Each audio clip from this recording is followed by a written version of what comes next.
Chapter 7, Wednesday night. So, how are things on the sharing front? Patrick asked as he helped set the table for dinner. Patrick had been married to Stella, and though he and Kat hadn't been close before Stella's death, they had grown close since. He and Maddie, his 5-year-old daughter, had come over to spend some time with Kat and Jordan. Kat was glad because Jordan had come home even more distracted today. Kat would have to talk with her later to see if the vision of the baby had gotten worse. For now, she was keeping Maddie busy with dolls or dress-up or whatever else Maddie was into this week.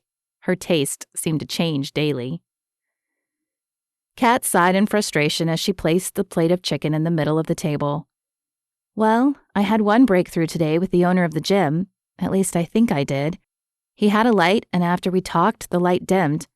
Of course, I have no idea if that means he became a believer or if his angel just disappeared, but at least it's something different.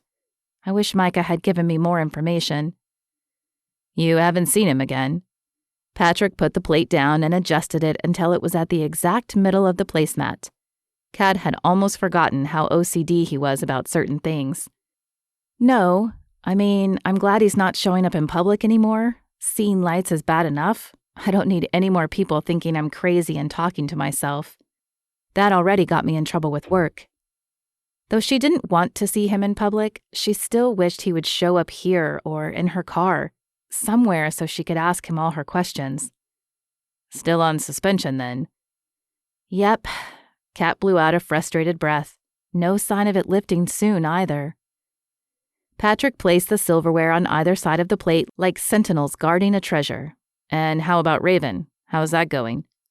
Kat's sigh this time was loud and exasperated. It isn't. She still acts like I'm the enemy. She won't talk to me, but there's something going on with her. She's seen something. How do you know? The memory of the moment at the gym when terror filled Raven's voice and her eyes had been focused on something across the room that no one else could see flooded Kat's mind.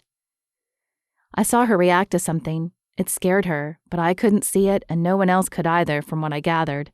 She denied it, though, when I asked her about it. He moved to the next setting and began the routine all over again. You think she's seen angels like you are? Kat bit the inside of her lip. She supposed it was possible. She had been scared when she had first seen the lights before she knew what they were, but the terror in Raven's eyes had felt different. Like what she was seeing wasn't light at all, but dark. I don't know. Do you think it's possible she's seeing demons? Do you think they could really be around us? A shiver raced down her spine at the thought. She was fairly certain the Bible said something about demons and angels being around all the time, but for some reason the thought gave her chills. Patrick looked up at Kat and shook his head. I don't know. A month ago I would have said that sounded crazy, but now? He shrugged and dropped his gaze back to the plate, giving it one more nudge. If they are, it means I have to hurry. I see lights everywhere, Patrick. How am I supposed to talk to all of those people? He set down the last fork and knife and looked up at her. Maybe it's not about talking to all of them, just as many as you can. Yeah, but then what happens to the others? Kat bit her lip as she thought about how to explain her thoughts. They'd been running through her brain for a week, but she hadn't said them out loud until now. What happens to the ones we don't talk to? Are they lost then? And what about people in other cities, in other states? We're only 2 people and there are 7 billion people in the world. How are we supposed to reach 7 billion people? Patrick walked around the table and placed a hand on her arm. Kat, do you really think God doesn't have people all around the world doing just what you're doing? She blinked at him. Was he saying that other people saw lights? Saw angels? That she wasn't the lone freak? Well, after the incident with Raven today, she was pretty sure she wasn't the lone freak. But could there be more? Her words came out slow and unsure. You think there are more people like us? His kind eyes regarded her a little like they did Maddie when he had to explain something simple to her. How could there not be? You said yourself that there are 7 billion people on this earth. There's no way you and Jordan could reach them all. And we know God is a loving God who wants everyone to choose him. There are probably hundreds of people like you and Jordan out there. Kat supposed it was possible. It certainly made sense. But if there were others like her, where were they? She wanted to meet them. Why couldn't Micah have left more instructions, more guidance? You're probably right. So I guess I shouldn't worry so much about the ones I can't talk to. Though that didn't remove her burden completely, it did ease it a little. I have to believe someone else will talk with them if you are unable. I think the thing to do is focus on talking to as many as you can in the time we have left. The time they had left. It felt so foreign. She'd heard about the rapture growing up, but it had just been a story then, a fairy tale. Now here it was looming before her. Or at least that was the assumption. God was still in control of the timing, so her almost here might still be years for him. But she didn't think so. Micah had seemed urgent in his request, and suddenly all of the things she had wanted to do flashed in front of her eyes. Marriage. She had wanted to wait until she was settled in her career, but she had wanted to get married. And kids. Maddie was amazing, but Maddie wasn't her child, her flesh and blood. She had wanted to experience carrying a child, rocking them, seeing the unconditional love in their eyes. Now that might never happen, and the sadness of it weighed on her. She knew seeing Jesus was more important, the only thing that mattered. And probably when she got to heaven, she wouldn't be sad about not having her own baby. But that didn't make the feelings any less real right now. As if reading her mind, Patrick squeezed her arm. "Kat, are you okay?" She shook her head, her throat choked with emotions at the moment. Emotions at her responsibility, emotions at what she might be losing. Emotions at how much time she had wasted worrying about things that didn't matter now. She thought back to all the dates she had turned down in college so she could study. Had one of them been her soulmate? Could she have had her career and marriage too if she'd been more open? It was all too much to bear. "I'm not sure I am." Her words were barely more than a whisper, but they were all she could force past the knot in her throat. "It's okay, Kat. You have every right to be scared and worried, but God has this under control. Do you know how you eat an elephant?" Kat's eyes flicked to his. An elephant? What was he talking about? People don't eat elephants. Actually, she wasn't sure of that. Somewhere they probably did, but what did that have to do with their discussion? Patrick grinned, and his shoulders shook with a silent chuckle. "You always were literal, Kat. No, you eat an elephant, one bite at a time." Kat narrowed her eyes at him. Was he really making a joke right now? She was confessing her soul, and he was joking? "I think your situation is like that. Think of these people as the elephant. You can't reach all of them at once, but you can reach one at a time, and slowly they will form the whole elephant, one step at a time. Those people you do reach will then talk to someone else, the butterfly effect in all its glory." This was what Stella had seen in him. As he stared at her with his sincere, earnest eyes, Kat knew that this was the part of him that had won Stella's heart. And though she would never be thankful for Stella's death, she was glad to have gotten to know him better, and she was certainly grateful she had a friend like him in her corner. She took a deep breath and nodded. Right. Baby steps. Okay, no more worrying about what I can't control. I'll just worry about what I can. That's certainly enough worry on its own. He flashed her a smile and squeezed her arm before removing his hand and turning back to the table. "That a girl. And one thing we can control right now is dinner time, right?" Kat felt a smile tug at her lips. "Indeed. Want to round up the girls?" "It would be my pleasure." Jordan stared at the open Bible on her lap, but she wasn't reading it, not really. Every time her eyes skimmed the verse, her mind would think back over the day instead of focus on the words. There had been no visions today. None. For the first time in months, her head had been silent, still, and it felt wrong. "You want to tell me what's going on with you?" Kat handed her a mug of tea before setting her own mug on the end table and sitting in the recliner a few feet away. She tucked her feet, clad in pink polka dot socks, under her legs and fixed Jordan with a knowing stare. "I wish I knew." Jordan picked up the mug and watched the tiny clouds of steam rise and dance in the air. "I had no visions today."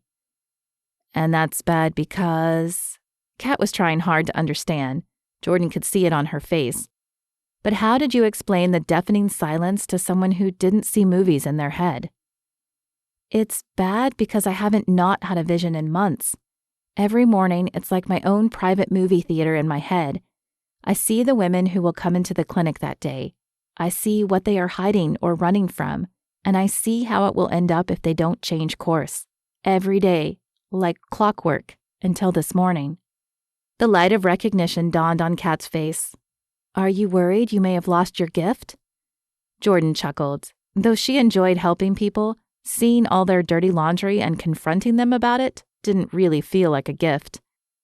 Still, it had been happening so long, it now felt like a part of her.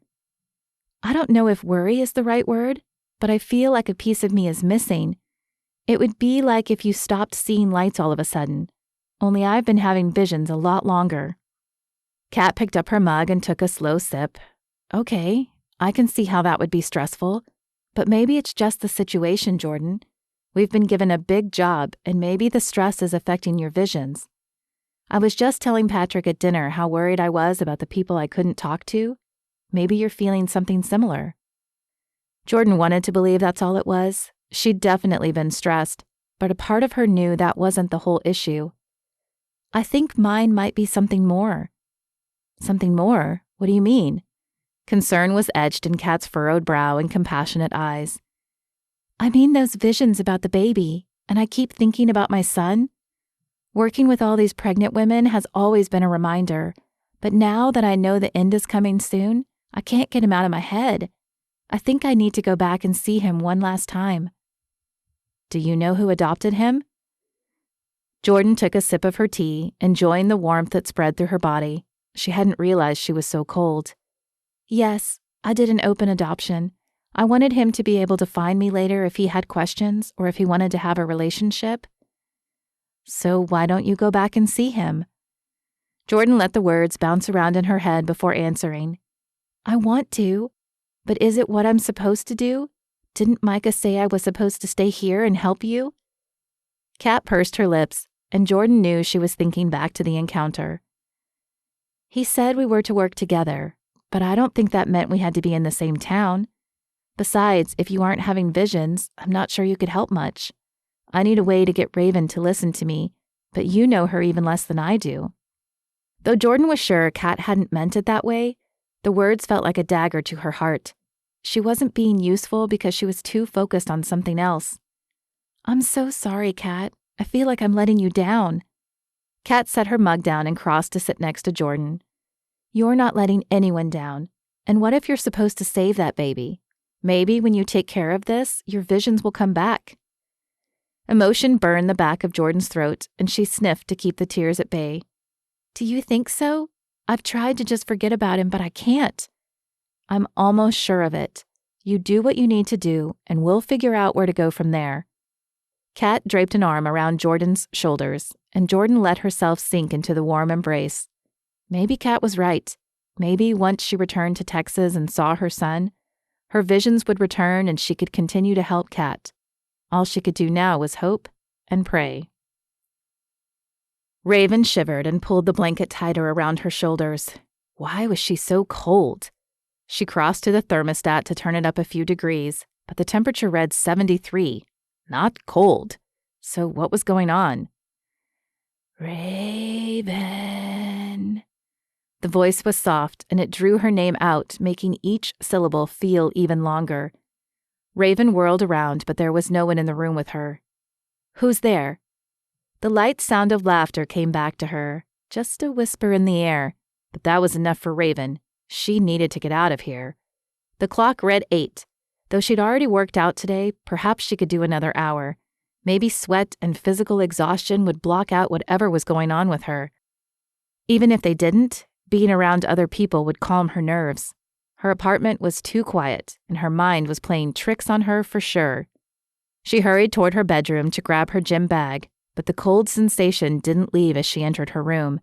Instead, it felt like it followed her, and she could swear she felt eyes on her as she grabbed a new set of workout clothes and shoved them in her bag. She held her breath, ears straining for some sound, a footfall, a breath, a creak of the floor, but nothing more came. Of course nothing more came. She was alone in the apartment, stressed, obviously, which was why she thought she was hearing things, but alone. Raven pulled back her shoulders, hefted her bag onto her shoulders, and forced her eyes to stay on the path in front of her as she exited the apartment. When the front door closed behind her, the chill finally left her body. What had happened in there? It made no sense, but there had to be a reasonable explanation for it. Raven didn't believe in anything she couldn't see or touch, so even though she briefly flirted with the idea of something supernatural, she dismissed it. Her mind playing tricks on her due to lack of sleep and stress made much more sense. Raven continued to convince herself of that reasoning all the way to the gym, but she couldn't shake the feeling that maybe there was more to it than lack of sleep.